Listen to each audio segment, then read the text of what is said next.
BSc mathematics और engineering mathematics या 12वीं में भी थोड़ा बहुत पोर्शन आता है डिफरेंशियल इक्वेशन का। स्टार्ट 12वीं से करेंगे, फिर हायर मैथमेटिक्स में जाता है तो हम लोग जो है डिफरेंशियल इक्वेशन वाले टॉपिक यहाँ पढ़ेंगे। तो डिफरेंशियल इक्वेशन जो है शुरुआत कैसे होती है, कहाँ से करना है, क्या करना है, कैसे निकालेंगे, ये सारी चीज़ें जो है डिटेल में अलग अलग टॉपिक में बताई जाएगी। यहाँ पे हम लोग वो डिफरेंशियल इक्वेशन पढ़ना शुरू करेंगे, differential equation of first order and first degree. तो डिग्री और order formation of differential equation ये 12वीं वाले टॉपिक में हम डिस्कस करेंगे। यहाँ हायर ऑर्डर से हम ले रहे हैं बीएससी और इंजीनियरिंग के लिए। तो सबसे पहले जो है हमें देखना है differential equation of first order and first degree. तो कोई भी डिफरेंशियल इक्वेशन जो होगी जिसमें dy dx अकेले एक बार आएगा या dy dx की पावर जो है ज़्यादा हमें दिखाई नहीं पड़ेगी, ठीक। तो इसको सॉल्व करने के लिए formation of differential equation 12th में है, यहाँ नहीं करना है हमें, ठीक। डिग्री कैसे पहचानना और ऑर्डर पहचानना ये भी 12th वाले लेक्चर में बताएंगे। यहाँ पे हायर मैथमेटिक्स में हम सोल्यूशन ऑफ डिफरेंशियल इक्वेशन से स्टार्ट कर रहे हैं। सोल्यूशन ऑफ डिफरेंशियल इक्वेशन को जो है हम लोग सॉल्व करेंगे। तो पहले ये जान लेते हैं what is differential equation. Generally अगर हमारे पास कोई function of x y D Y plus minus function of x y D x equal to 0 दिया गया हो तो इसे हम लोग जो है डिफरेंशियल इक्वेशन की तरह ट्रीट कर लेंगे। इस तरह अगर दिया होगा तो इसे हम डिफरेंशियल इक्वेशन मान लेंगे। इस डिफरेंशियल इक्वेशन को सॉल्व करने के लिए जो है जो मेथड होता है वो बताएंगे। तो हमारे पास जो है solution of linear differential equation, solution of homogeneous differential equation, solution of variable separable differential equation, ये 3 टॉपिक मेन है। तो यहाँ पे पहला है टाइप ऑफ डिफरेंशियल इक्वेशन। तो type of differential equation number 1 है variable separable method. Type of differential solution के लिए, किसके लिए? सॉल्यूशन के लिए करना है, ना कि उसकी जो है बनावट या उसकी जो है किस हिसाब से बनाया है उसमें dy dx के लिए या टर्म डिग्री और ऑर्डर के लिए नहीं। इन दिए गए लीनियर डिफरेंशियल दिए गए सिंपल डिफरेंशियल इक्वेशन का सॉल्यूशन किस किस टाइप से करेंगे उस पे वेरिएबल सेपरेबल मेथड। नंबर 2 है लीनियर डिफरेंशियल इक्वेशन। तीसरा है होमोजीनियस मेथड। चौथा है reducible to homogeneous.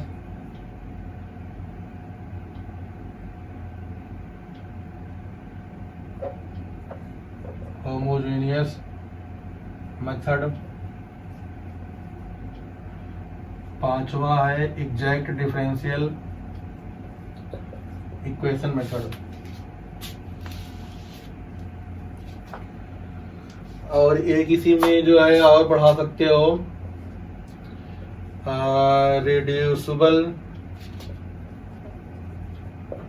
To linear differential equation. तो इतने जो है हमें करने हैं 6 पार्ट करने हैं। मेनली हम 2 पार्ट से ही 6 पार्ट को सॉल्व कर लेंगे। 2 पार्ट ही मेन है, एक होता है लीनियर डिफरेंशियल इक्वेशन, एक होता है वेरिएबल सेपरेबल मेथड, और होमोजीनियस उसी में जो है हल्का सा पार्ट रहेगा। तो पहले हम लोग कौन सा देखेंगे? वेरिएबल डिफरेंशियल और वेरिएबल सेपरेबल मेथड। तो वेरिएबल सेपरेबल मेथड के लिए जो है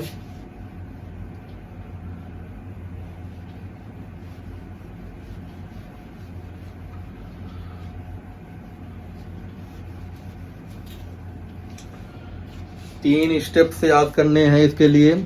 दिए गए डिफरेंशियल इक्वेशन में पहला स्टेप है, दिए गए डिफरेंशियल इक्वेशन में term of function of x को dx के साथ रखो plus minus function of y को dy के साथ रखो इक्वल टू 0 बनाओ। फर्स्ट स्टेप, किसी दिए गए डिफरेंशियल इक्वेशन में dx की तरफ सारे टर्म x वाले और dy के साथ सारे टर्म y वाले रखने पड़ते हैं, पहला स्टेप। उसके बाद दूसरे स्टेप में है इंटीग्रेट बोथ द साइड। तो इंटीग्रेट जब करेंगे plus minus integrate gx dy equal to 0। अब जहां 0 होगा तो 0 कब होता है, जब डिफरेंशिएट किसी कांस्टेंट करते हैं तो 0 हो जाता है। तो जब किसी 0 को इंटीग्रेट करेंगे तो 0 रहा होगा या तो कोई कांस्टेंट रहा होगा। तो मिनिमम वैल्यू कांस्टेंट मान के हम लोग ट्रीट करेंगे। अगर वो 0 हो जाता है तो बहुत खुशी की बात है, नहीं तो उसे जो है कांस्टेंट ही लेके चलेंगे। इस कांस्टेंट को नया नाम दिया गया है, इसे कहा जाता है आर्बिट्ररी कांस्टेंट। जनरली इसे C से लिखा जाता है, स्मॉल c या कैपिटल C से। इसकी वैल्यू पॉजिटिव ली जाती है और जो होता है 2c, 3c, c/2, c/4, c/5 के टाइप से नहीं लिखी जाती, अकेले C लिखी जाती है। तो शुरुआती स्टेप में इसे स्मॉल c मानेंगे। धीरे धीरे क्वेश्चन की तरफ जो आगे बढ़ेंगे, आंसर की तरफ मतलब सॉल्व करके आंसर लाने के लिए, तो लास्ट स्टेप में इसे कैपिटल C बना देंगे। चाहे वो डिवाइड में हो, चाहे वो मल्टीप्लाइड में हो, बाय एनी नंबर हो, बाय एनी कांस्टेंट हो, विद नेगेटिव साइन हो, तो इसे कैपिटल C या जो है C सिंपली और विद साइन पॉजिटिव बना के लिखते हैं। यहाँ पे ध्यान देना होगा, इसी स्टेप में आंसर को जो है लाना होता है तो प्रॉब्लम पहले शुरुआत में होती है।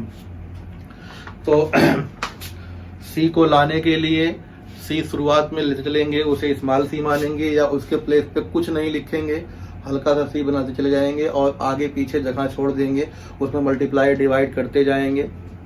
तो लास्ट में जो आएगा सारे नंबर को हटा के किसी एक नंबर से चेंज कर देंगे। तो पहले हम लोग क्वेश्चन कुछ करते हैं।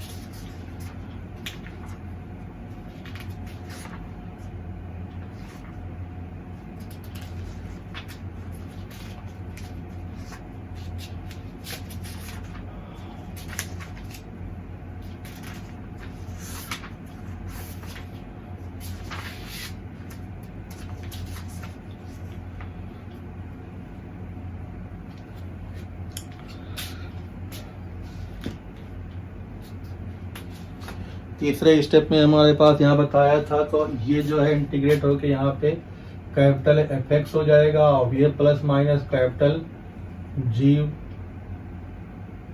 y हो जाएगा और इसे हम लोग c मान लेंगे। ये दिया हुआ आंसर का जो है, दिए गए डिफरेंशियल इक्वेशन का आंसर हो जाएगा। अब इस आंसर में भी हमें कुछ चेंज करना होगा। अगर दो टर्म लाग में होते हैं, ये लाग में ये लाग में, तो इसको भी लाग में लिखेंगे। ये दो इनवर्स में होते हैं तो इसको भी इनवर्स में लिखेंगे। अगर ये दोनों मल्टीप्लाइड हो जाएंगे तो यहाँ मल्टीप्लाइड डिवाइड करके लाग की प्रॉपर्टी से कैंसिल आउट कर लेंगे, लाग हट जाएगा। ठीक। तो सबसे पहले हम लोग जब कुछ क्वेश्चन करेंगे तभी समझ पाएंगे क्या है क्या नहीं इसका खेल।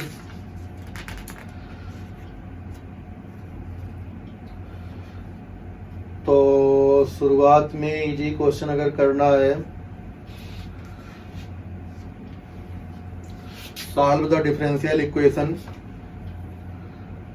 y ब्रैकेट में 1 plus x dx plus x bracket में 1 plus y dy equal to 0। ये दी गई डिफरेंशियल इक्वेशन है। इस डिफरेंशियल इक्वेशन को सॉल्व करना है तो सॉल्यूशन में पहला स्टेप में लिखना पड़ेगा। सॉल्यूशन में पहला स्टेप जो होता है हमारे पास क्या होता है, स्टैंडर्ड फॉर्म में लाने के लिए। तो स्टैंडर्ड फॉर्म लाने के लिए जैसे यहाँ पे dx है तो इस dx के साथ 1 प्लस एक्स तो ठीक है, इसकी जरूरत है, लिख लिया कोई प्रॉब्लम नहीं। लेकिन y एक्स्ट्रा है तो मतलब y से डिवाइड करना पड़ेगा। सिमिलरली यहाँ 1 प्लस y है, यहाँ पे x एक्स्ट्रा है तो x से डिवाइड करना पड़ेगा। तो पूरे दिए गए डिफरेंशियल इक्वेशन को किससे डिवाइड कर सकते हैं, x और y से, या इस x को इस y को इसके नीचे ले जाए, x को इसके नीचे ले जाए, इधर 0 कोई प्रॉब्लम होगी ही नहीं। तो हमारे पास सोल्यूशन में पहला स्टेप हो जाएगा 1 plus x upon x D x plus 1 plus y upon y D Y equal to 0। अब क्या करना है, अब इसे जो है a प्लस बी अपान सी को a upon B plus c upon b करके जो है अलग अलग कर लेंगे। कुछ छोटी छोटी चीज अलजेब्रा की है, a plus minus B upon सी को a upon C plus minus B upon C लिख लेते हैं, लेकिन a upon B plus C जो हो is not equal to a upon B plus 1 a upon C, ये नहीं हो जाएगी तुम्हारे पास, ये याद रहे। ये गलती नहीं करते कभी कभी बच्चे, यहाँ पे ये मिस्टेक कर लेते हैं। तो हमारे पास ऊपर वाले मेथड से जो है सॉल्व कर लेंगे। तो क्या हो जाएगा, ये मिलेगा देखो कितना, 1 अपान एक्स प्लस 1 बाहर D x plus 1 upon y plus 1 d Y equal to 0। पहला स्टेप खत्म हो गया, यहाँ तक पहुंचाए हम लोग। अब इंटीग्रेट करेंगे, integrating with respect to x या विद रिस्पेक्ट टू वाई या इंटीग्रेटिंग बोथ द साइड, सबसे इजी ये होता है। तो 1 अपान एक्स का इंटीग्रेशन हो जाएगा log एक्स। अब इंटीग्रेशन में मॉड लगाना जरूरी होता है, तो मॉड लगा सकते हैं। 1 का हो जाएगा एक्स, यहाँ हो जाएगा log of mod y plus यहाँ वाई इक्वल टू, यहाँ पे अब log c लिखें या c लिखें इसमें प्रॉब्लम हो जाएगी। तो log c लिखने से कोई ज्यादा फर्क पड़ना नहीं है, क्योंकि यहाँ x और y है तो इसको c ही मान लेते हैं। तो जनरली x y को अगर हम लोग पॉजिटिव मानते हैं तो हमारे पास आंसर क्या हो जाएगा, log x plus log y plus x plus y equal to c। ये जो है इसका आंसर हो जाएगा। इसी तरह से और क्वेश्चन देखते हैं। दूसरा कोई, मान लिया हमारे पास दिया गया हो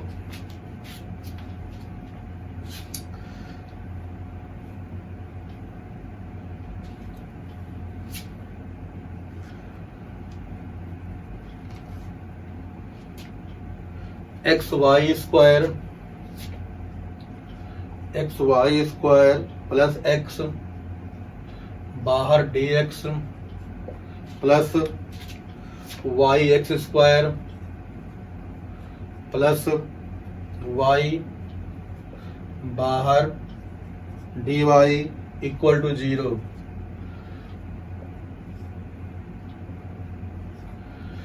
इस क्वेश्चन को जो है सॉल्व करना है, solve the given differential equation. तो हमारे पास जो है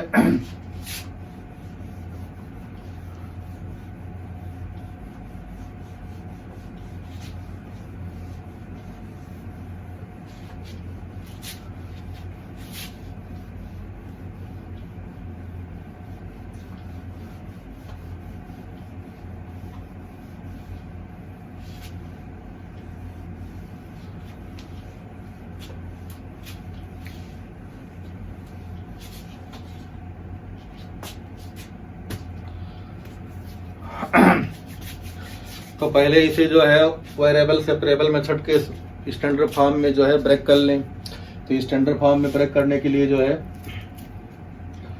dx की तरफ सारे x वाले टर्म और dy की तरफ सारे y वाले टर्म ले जाने पड़ेंगे।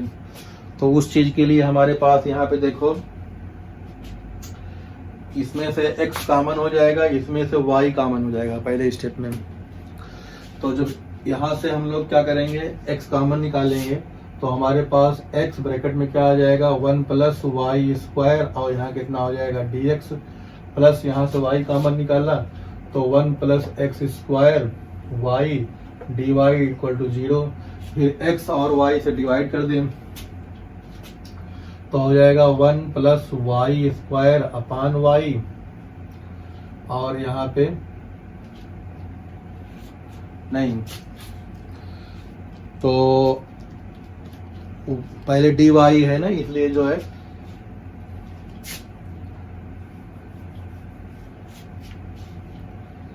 वन प्लस वाई स्क्वायर और 1 प्लस एक्स स्क्वायर से डिवाइड करना पड़ेगा। तो यहाँ बचेगा x upon 1 plus x square d x, और यहाँ बचेगा y upon 1 plus Y square d Y equal to 0। 1 plus x square into 1 plus Y square से हमने डिवाइड किया। अब यहाँ पे हमारे पास जो है 2 से मल्टीप्लाई करना चाहे तो कर सकते हैं, 2x upon 1 plus x square. अगर नहीं करते हैं तो कोई प्रॉब्लम नहीं है, आंसर में कोई विशेष प्रॉब्लम या स्टैंडर्ड फॉर्म लिखने में जो है ज़्यादा झंझट नहीं करनी पड़ेगी। लेकिन मल्टीप्लाई कर लिया क्योंकि हमें पता है अगर ऊपर f डैश x हो और नीचे fx हो, कभी इसका इंटीग्रेशन किया किसी ने तो ये log ऑफ fx दे देगा। इस फार्मूले को हम लोगों ने पढ़ा है, फार्मूला अगर हमारे दिमाग में है तो पक्का हम 2 से मल्टीप्लाई करने के लिए सोच लेंगे और 2 से मल्टीप्लाई जो होगा उसका बेनिफिट हमें दूर से दिखाई पड़ने लगेगा। अगर हम देख पा रहे हैं कि 2 से मल्टीप्लाई करने पे क्या फायदा है तो हम मल्टीप्लाई जरूर कर लेंगे। यहाँ ये फायदा था इसलिए मल्टीप्लाई कर लिया। अब अगर कल को किसी ने 1 प्लस एक्स स्क्वायर को t मान लिया, 1 प्लस एक्स स्क्वायर को t मान लिया तो इसको डिफरेंशिएट करेंगे 2x आएगा। तो अगर t का ऊपर डिफरेंशिएट है तो उसे f डैश t और नीचे t मान लेंगे। इसी तरह इसको अगर किसी ने u मान लिया तो ये u डैश हो जाएगा, ये हो जाएगा u। तो फार्मूला हमारे पास लग जाएगा। इंटीग्रेटिंग बोथ साइड करने के लिए जैसे हम इंटीग्रेशन का निशान लगाएंगे तुरंत हमारे पास इसका जो है जो ये फार्मूला है उस हिसाब से इसका आंसर दिखाई पड़ जाएगा। इसका आंसर मिल जाएगा log of 1 plus x square, यहाँ पे log of 1 plus Y square equal to. अब c लिखना यहाँ पे जो है कोई अकलमंदी के काम नहीं है क्योंकि दोनों log दिखाई पड़ रहे हैं तो हम लोग इसको चुपके से log c ही लिखेंगे। 1 प्लस एक्स स्क्वायर को मॉड के अंदर लिखना भी अकलमंदी नहीं है, उसी तरह से 1 प्लस वाई को भी मॉड के अंदर लिखना अकलमंदी नहीं है। मॉड अपने आप हट जाएगा, इफ कुछ भी वैल्यू रखो हमेशा पॉजिटिव आएगा, ये भी पॉजिटिव आएगा। और log a plus log b equal to log a भी हो जाता है तो वो प्रॉपर्टी लग के यहाँ कितना हो जाएगा log of 1 plus x square और 1 plus Y square equal to log c। अब दोनों तरफ log को अपने आप कैंसिल मान लेंगे तो 1 plus x square 1 plus Y square equal to C, ये हमारे पास जो है इस क्वेश्चन नंबर 2 का आंसर हो जाएगा। तो क्वेश्चन नंबर 1 और क्वेश्चन नंबर 2 में ज़्यादा मेहनत नहीं करनी पड़ी, हमें आंसर उसी फॉर्म में था निकल आया। अब अगले क्वेश्चन में करते हैं, देखते हैं क्या हो रहा है।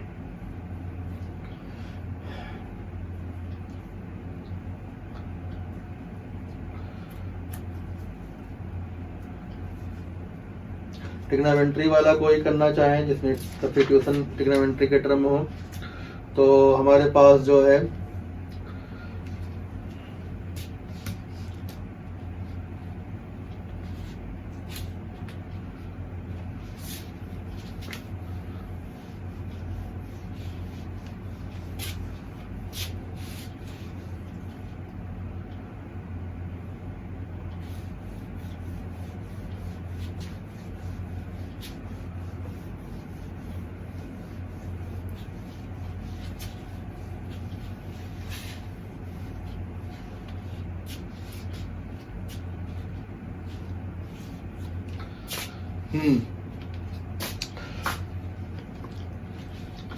डी वाई डी एक्स के फॉर्म में कोई क्वेश्चन हो जिसमें ट्रिग्नोमेट्री भी हो तो हमारे पास दिया गया है क्वेश्चन। कोई क्वेश्चन नंबर जो है नेक्स्ट आएगा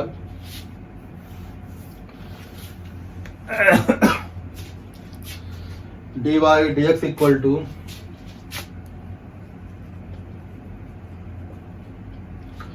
x within bracket 2 log x plus 1 whole divide by sine y plus y cos y। अब इस डिफरेंशियल इक्वेशन को सॉल्व करना है तो पहले हमें पता है हम वेरिएबल सेपरेबल वाले मेथड से जो है पढ़ रहे हैं तो वेरिएबल सेपरेट करना पड़ेगा। सडनली जो हमारे पास क्वेश्चन आएगा जहाँ पे डिवाइड एक्स एक बार या एक ही पावर में हो तो हम लोग variable separable linear differential equation या होमोजेनियस डिफरेंशियल इक्वेशन इसी 3 हेडिंग से जो है इसको सॉल्व करते हैं। तो वो धीरे धीरे प्रैक्टिस पे आएगा कि इस क्वेश्चन को किस मेथड से सॉल्व करना है। एग्जाम में लिखा तो रहेगा नहीं किस मेथड से करना है। तो यहाँ पे हमारे पास देखना है dx की तरफ सारे x वाले टर्म ले जा सकते हैं कि नहीं, और dy की तरफ y वाले टर्म हो सकते हैं कि नहीं। यहाँ पे दिखाई पड़ रहा है, अगर क्रॉस मल्टीप्लाई करेंगे तो सारे dx वाले टर्म जो dx की तरफ x वाले टर्म और dy की तरफ y वाले टर्म पहुंच जाएंगे। तो करना सिंपली क्या है, क्रॉस मल्टीप्लाई कर देना है लीनियर बना के। तो यहाँ मिल जाएगा हमारे पास sine y plus Y cos y, बाहर हो जाएगा dy equal to x 2 log x plus 1, बाहर हो जाएगा dx। अब जब इंटीग्रेट करेंगे तो कहीं कहीं पे हमारे पास दो दो फंक्शन दिखाई पड़ रहे हैं, तो हमारे पास यहाँ पे जो है प्रोडक्ट रूल भी लगेगा। तो बाई पार्ट्स जिसे कहते हैं, तो बाई पार्ट्स का फार्मूला याद होना चाहिए। पहला फंक्शन दूसरा फंक्शन क्या होता है, आईलेट क्या होता है। आईलेट में हमारे पास 5 टर्म होंगे, आई माने इनवर्स, एल माने लॉगरिथमिक, ए माने अलजेब्रिक, टी माने ट्रिग्नोमेट्रिकल और ई माने एक्सपोनेंशियल। अगर u भी दो फंक्शन हो, फर्स्ट फंक्शन को u मान लें, दूसरे फंक्शन को v मान लें, उसका इंटीग्रेशन जो होता है उसका फार्मूला याद होना चाहिए। अभी तो थोड़ी देर के लिए जो है इन छोटे छोटे फार्मूले से काम चल जाएगा, आगे जो है नहीं चलेगा, तो उसके लिए हम बताएंगे, इसको भी बता देंगे। तो अब देखो यहाँ पे, तो पहले सेपरेट कर लो तो बिजी रहेगा। तो sine Y D Y plus Y cos Y D Y, यहाँ पे इंटीग्रेशन यहाँ पे integration equal to 2x log x और dx प्लस x dx। तो इस तरह से हमारे पास दो टर्म लेफ्ट में और दो टर्म राइट में जो है इंटीग्रेशन के बन गए। तो अगर हमारे पास u v का इंटीग्रेशन दिया गया हो, तो यहाँ पे हमारे पास पहला फंक्शन दूसरे फंक्शन का इंटीग्रेशन माइनस पहले फंक्शन का डिफरेंशिएशन दूसरे फंक्शन का इंटीग्रेशन होल का इंटीग्रेशन, ये फार्मूला हमारे पास होता है। डैश का मतलब डिफरेंशिएशन।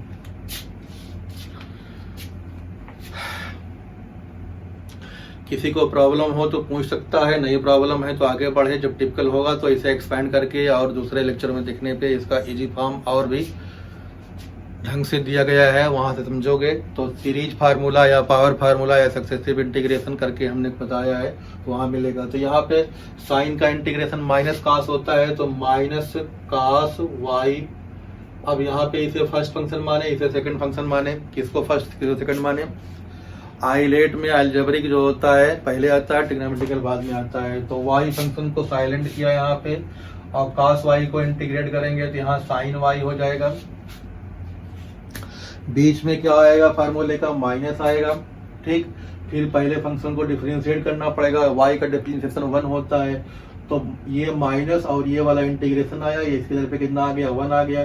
फिर इसका दूसरे वाले का इंटीग्रेशन जो आएगा वो कितना आएगा, साइन y आएगा। तो एक्चुअल में टोटल इंटीग्रेशन किसका हो जाएगा, साइन y का हो जाएगा ये। और साइन y को इंटीग्रेट करेंगे तो माइनस कास y होगा, पहले से यहाँ माइनस था प्लस हो जाएगा, तो यहाँ क्या बचेगा, प्लस कास वाई हो जाएगा। तो स्टेप हमने साथ में कर दिया, स्टेप वाइज करना मिल जाएगा, यहाँ बताया है हमने। रिवाइंड करके जो हमने बताया है उसको देख लेना, अगर रुके कहीं ना समझ में आए तो रोक रोक के उसको जो है क्लियर कर सकते हो। फिर आगे हमारे पास इन दोनों का दो टर्म हो गया, इसका ये हो गया इक्वल टू, देखो यहाँ पे अब ये 2 यहाँ पे हमने बाहर कर लिया।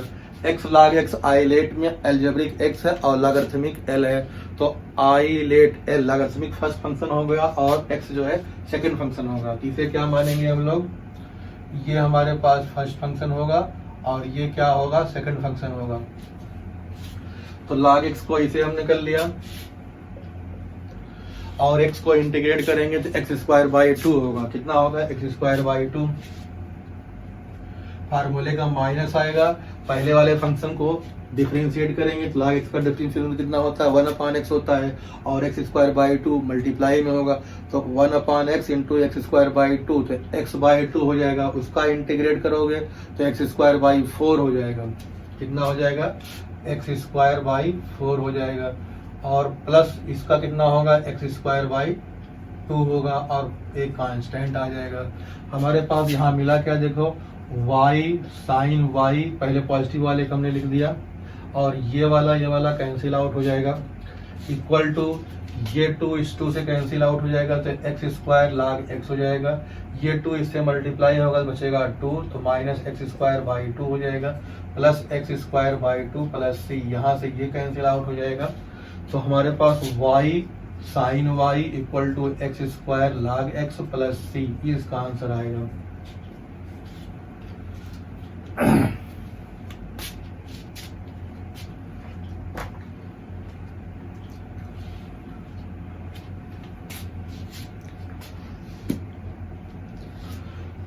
आगे क्वेश्चन और देखते हैं।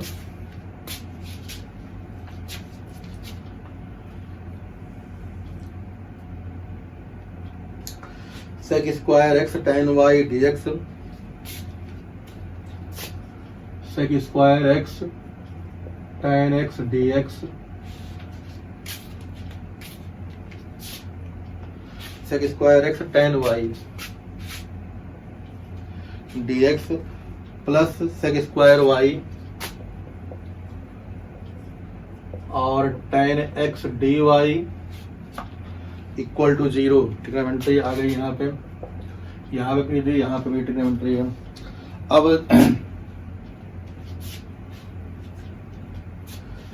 इस दिए गए डिफरेंशियल इक्वेशन को पहले स्टैंडर्ड फॉर्म में क्या करना है, रिड्यूस करना है या लिखना है। स्टैंडर्ड फॉर्म में लिखने के लिए क्या करेंगे, dx की तरफ सारा x वाला और dy की तरफ सारा y वाला टर्म ले जाएंगे किसी तरह से डिवाइड मल्टीप्लाई करके। तो यहाँ पे dx के साथ ये सही है, tan y से डिवाइड करना पड़ेगा, यहाँ tan x से, तो tan x और tan y से क्या कर दें, डिवाइड कर दें। तो dividing by tan x and tan y we get, तो यहाँ मिल जाएगा तुम्हारे पास सेक स्क्वायर x, नीचे हो जाएगा tan x dx plus sec square y tan y dy equal to 0।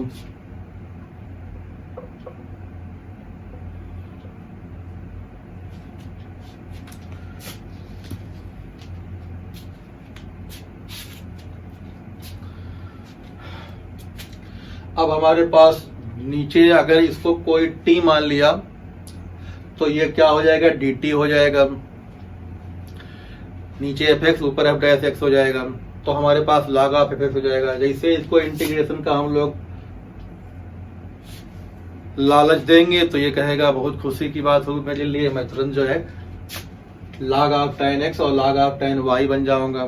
तो इसको जो है क्या लिख देंगे हम लोग, log of tan x plus log of tan y, mod लिखना जरूरी होता है और यहाँ पे log c हो जाएगा। जब दोनों लेफ्ट में log में है तो राइट में भी हम लोग log लिखेंगे ही।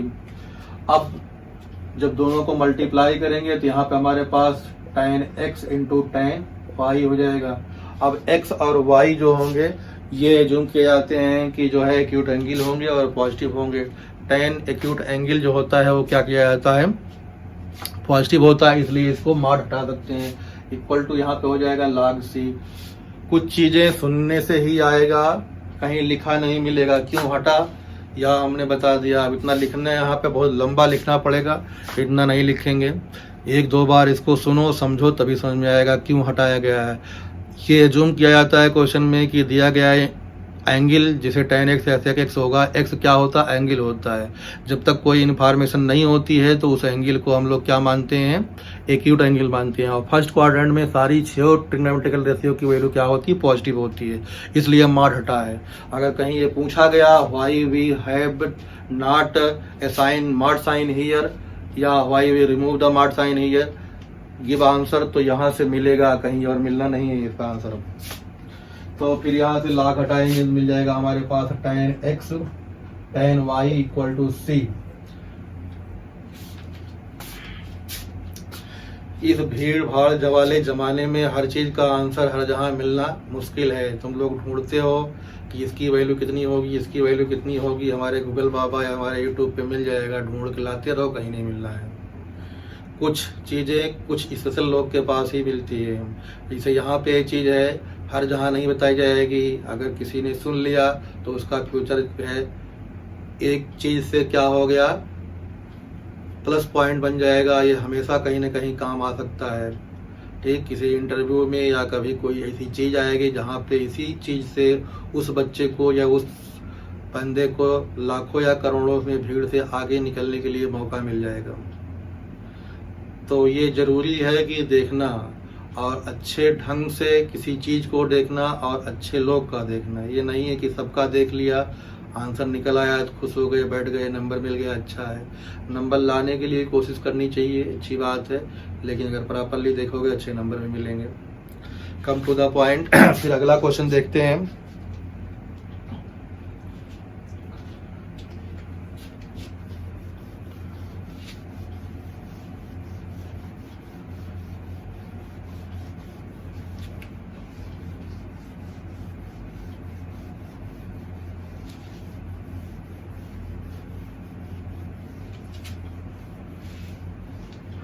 अगले क्वेश्चन में हमारे पास पूछा है इन्होंने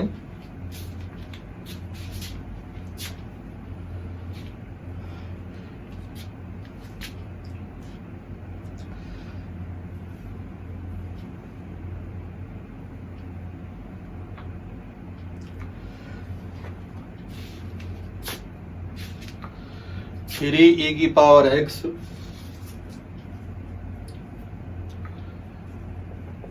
tan y plus 1 minus e⁻x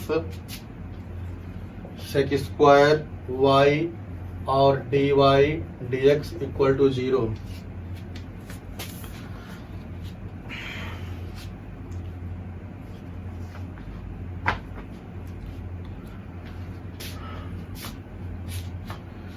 अब दिए गए डिफरेंशियल इक्वेशन में dx वाले की तरफ जो है x वाला और dy की तरफ सारे y की तरफ में हमें क्या करने हैं, पहले ट्रांसफर करने हैं।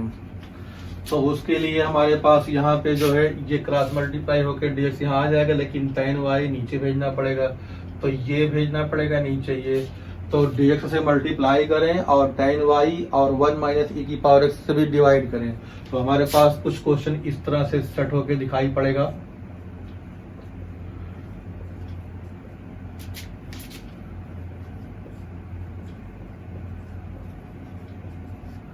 इस तरह से क्वेश्चन बनेगा। कैसे आ गया, समझा दिया, एक्सप्लेन भी कर दिया। अब जो है इंटीग्रेट करना अब यहाँ से बचेगा। तो इंटीग्रेट करने के लिए अगर किसी ने इसको t माना तो ये माइनस dt हो जाएगा। 1 माइनस e⁻x को t मानोगे तो minus e⁻x dx equal to dt हो जाएगा। तो यहाँ पे माइनस लगा देंगे और बाहर माइनस कर देंगे। और यहाँ पे अगर इसको u मानोगे तो du हो जाएगा। इंटीग्रेट कर दो तो इंटीग्रेट करने पे minus 3 log of 1 minus e⁻x equal to minus log of plus है log ऑफ tan y। मार नहीं लगाएंगे, पिछले क्वेश्चन में डिस्कस किया है x और y क्या होंगे, एक्यूट एंगल माने जाएंगे, इसलिए जो है इनकी वैल्यू पॉजिटिव होगी। इक्वल टू यहाँ पे log c स्मॉल c है या कैपिटल C भी मान सकते हो, कोई प्रॉब्लम नहीं है। तो यहाँ पे हमारे पास हो जाएगा ये log ऑफ 1 माइनस e⁻x की पावर माइनस 3 और plus log of tan y equal to log c। तो अब ये log की प्रॉपर्टी से 1 माइनस e⁻x की पावर माइनस 3 और ये हो जाएगा तुम्हारे पास tan y equal to c।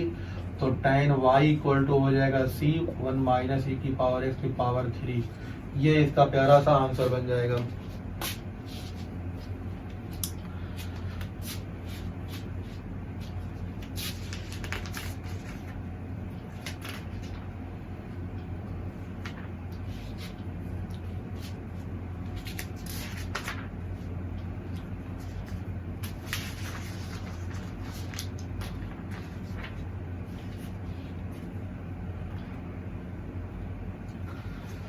एक क्वेश्चन और कर दें इसमें। तो यहाँ पे दिया गया है dy dx इक्वल टू